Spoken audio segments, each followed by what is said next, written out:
बहुत दिन तक तपस्या में भगवान महादेव जी बैठे।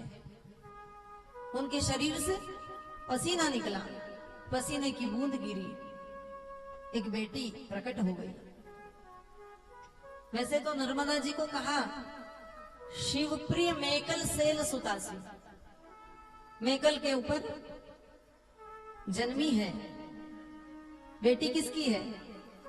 शंकर की, शिव जी की पुत्री है, मेकल ने पाला है। ये बेटी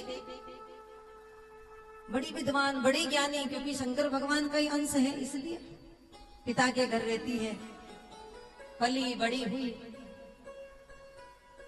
इनके पिता ने एक बार ये विचार किया कि मैं अपनी बेटी का विवाह करूं।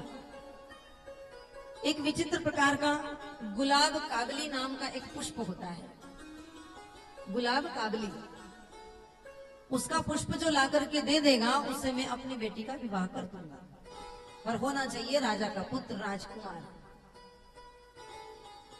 तो गुलाब काबली का जो पुष्प है, वह पुष्प एक राजकुमार था जिसका नाम था सोनभद्र, वो लेकर आ गया, पिताजी को दे दिया उसने। नर्मदा मैया ने उसको देखा नहीं, सोनभद्र को, वो तो चला गया।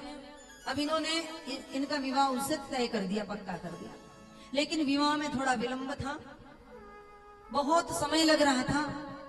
इसकी बहुत प्रशंसा सुनी थी माता नर्मदा ने सोनभद्र की, तो देखने की अभिलाषा हुई कि मैं जिससे विवाह करेंगे मेरे पिताजी, मैं उसका एक बार दर्शन कर लूं, उसे एक बार देख लूं कि कैसा है मेरा होने वाला पति। तो क्या करें? इसके लिए इन्होंने अपनी एक सहेली थी जिसका नाम था जूहिला, उस जूहिला को भेज दिया सोनभद्र के पास में संदेश देने के लिए कि आप आकर के एक बार भेंट कर लेना नर्मदा से। ये बहुत प्रिय सहेली थी, पर ये गई ना, इसके पास बहुत अच्छे गहने पहनने के लिए थे नहीं। नर्मदा जी से कहा तुम्हारे वस्त्र दे दो, तुम्हारे अलंकार दे दो। माता नर्मदा ने अपने अलंकार, वस्त्र इत्यादि सब कुछ दे दिए, और वो जूहिला गई।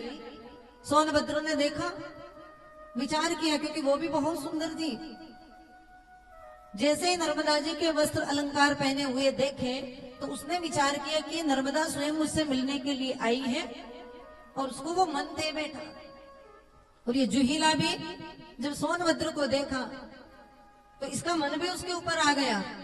इसने बताया नहीं कि मैं नर्मदा नहीं हूं, और सोनभद्र ने उससे विवाह कर लिया।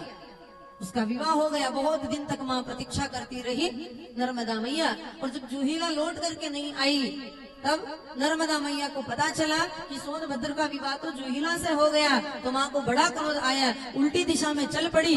तब से लेकर आज तक नर्मदा मैया उल्टी बहती है।